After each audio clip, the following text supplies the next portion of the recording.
ஹாய்ங்க, எல்லோரும் எப்படி இருக்கீங்க? இந்த வாரம் நாங்கள் சந்தைக்கு தான் கிளம்பிட்டோம். ஆட்டோவில் தாங்க சந்தைக்கு போனோம்.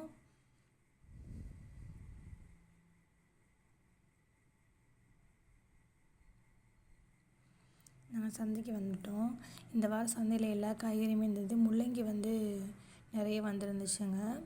கருவேப்பிலை இந்த வாரம் இருந்தது. ஆனால் நல்லா இல்லை, சுருண்டு சுருண்டு பார்க்கவே புள்ளி புள்ளியாக இருந்த தலையில். அதனால் நான் வாங்கலை. இங்கே கருவேப்பிலை எப்படி கிடைக்காதோ ரேரோ கிடைக்கிறது, அதே மாதிரி சின்ன வெங்காயம் இங்கே கிடைக்காதுங்க. இஞ்சி நிறைய கிடைக்குங்க. இஞ்சி, மஞ்சள் நிறைய கிடைக்கும். நாங்கள் சந்தையை ஒரு ரவுண்ட் சுற்றி பார்த்துட்டு காய்கறிலாம் வாங்கிட்டு வீட்டுக்கு கிளம்பிட்டோம். வழக்கம் போல் கரும்பு ஜூஸ் குடிச்சிட்டு, நம்ம ஊரில் ஆட்டோக்கு பின்னாடி பேக் சைடில் ஸ்கூல் பேக் இதெல்லாம் வைப்பாங்க இல்லையா, அந்த இடத்துல இங்கே பின்னாடி ஆட்டோவில் பேசஞ்சர் உட்காரதுக்கு சீட் கொடுத்துருப்பாங்க. கீரை வாங்கினேன்.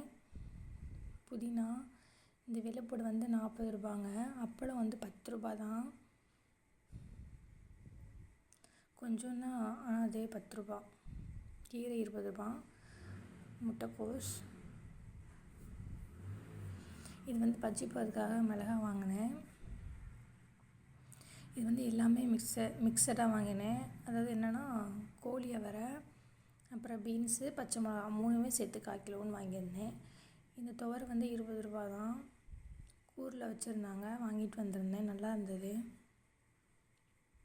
அப்புறம் பொட்டுக்கடலை 2 வாங்கியிருந்தேன், 20 ரூபா அந்த பொட்டுக்கடலை. அதுக்கப்புறம் பாசிப்பருப்பு, இது 20 ரூபா தான். அப்புறம் குழம்பு கடலைப்பருப்பு, இது 20 ரூபா தான்.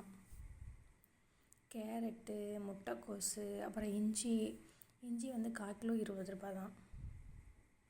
முட்டைக்கோஸ் இந்த வெள்ளைப்பூடு 1/4 கிலோ 40 ரூபாங்க. இதான் இந்த வாரம் சந்தையில் நான் வாங்கியிருந்தேன். தக்காளி என்கிட்ட இருந்தது. வாழைப்பழம், ஆப்பிள் வாங்கி வீட்டுக்கு வந்துட்டோம். பாய், நெக்ஸ்ட் வீடியோவில் பார்ப்போம்.